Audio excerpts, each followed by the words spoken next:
You are the Wolf Among Us. Okay, that's more of a catchphrase, but seriously, The Wolf Among Us Season 1. Now, before I explain myself, I am reviewing this as a season, as a whole. I'm not reviewing it as episodes 1, episode 2, episode 3, episode 4, episode 5.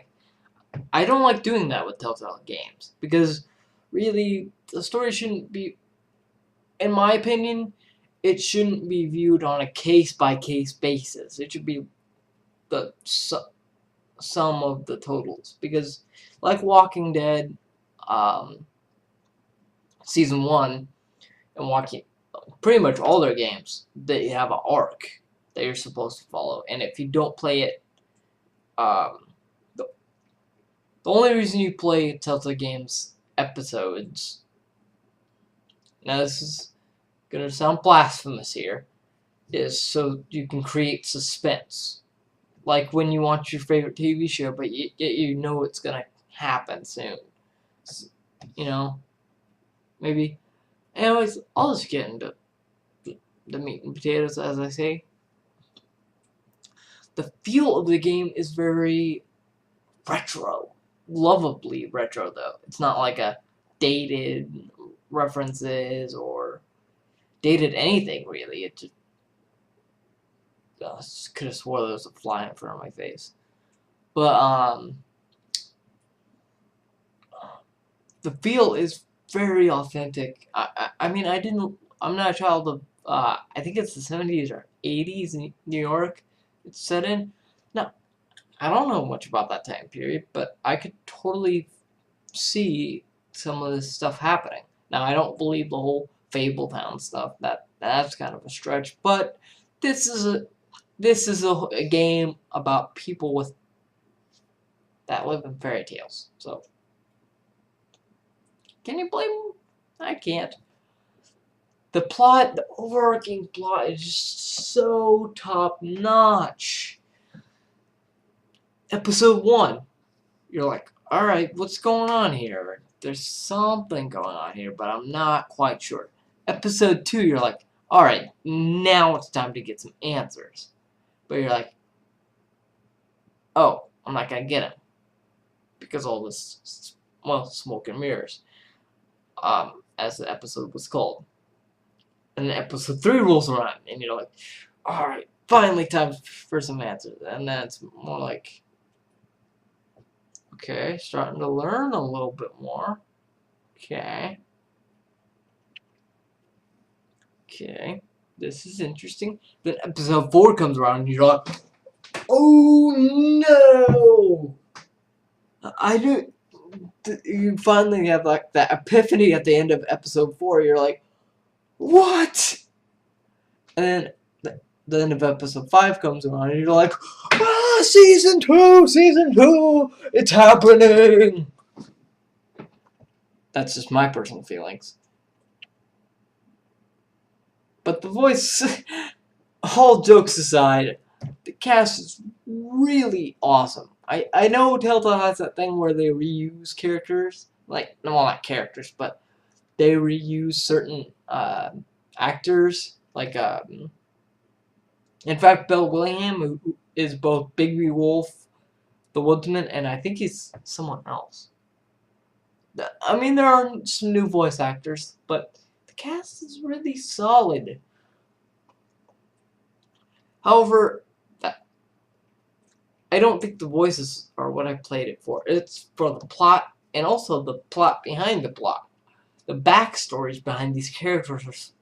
When what happens in episode 5 goes down, you're like, I actually care about these characters. I actually feel like a sheriff. Now, people might be like, well, how can you be attached to them if you've only played through the game once? I haven't played through the game once. I've played through it probably each episode about 2 or 3 times to see what could happen if I did a good playthrough, a bad playthrough, and a middle of the road playthrough. And wow. Now, people might say that The Wolf Among Us is crap because you're not like fighting for anybody or something like that. And I'm like, first of all, you're the sheriff.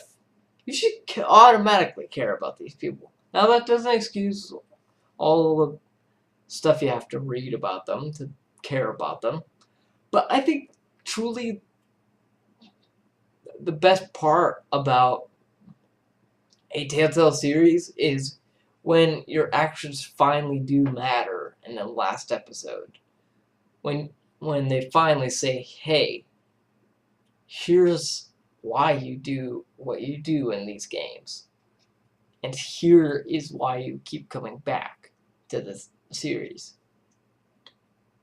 And honestly, Tales from the Borderlands and Game of Thrones, I will buy those season passes. I will buy every episode. I will buy all Telltale games. I will buy all their series from now on. Ever since Walking Dead Season 1, woo, doggy, have they delivered. Now, it's time for the verdict. What do I think of it? Well, I'm pretty sure I've already told you. This is an enthusiastic buy. Even at full price, which is about $25 if you purchase them all individually, and $20 if you, $20 if you purchase episode 1 and the season pass. The season passes are $15, around there. And then you have to buy the first episode to actually, experience the adventures. I don't know how it is on PlayStation Network. Well, actually, that's where I played it on, PlayStation Network.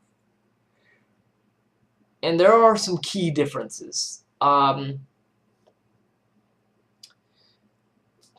The console versions seem to suffer a lot from lag, like graphical lag, because the audio's there. It's graphical lag. Input lag.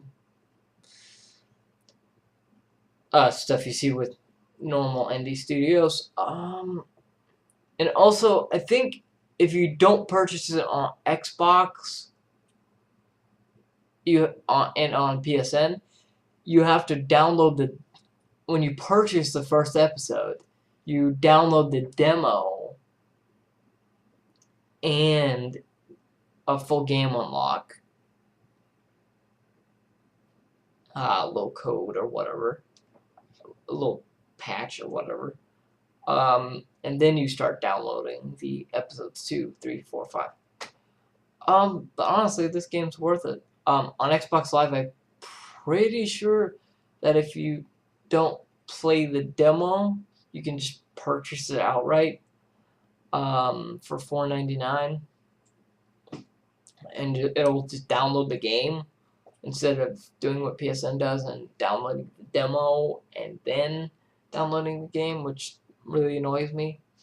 So this is my first and last Telltale game on PS3, unless I find a way to port my Wolf Among Us save to Xbox One, which I will be playing this on Xbox One, because I've always played my Telltale games on Xbox. In fact, I'm playing through Season 2 on Xbox of Walking Dead. Sometime this weekend I need to go out and purchase the Season Pass for that.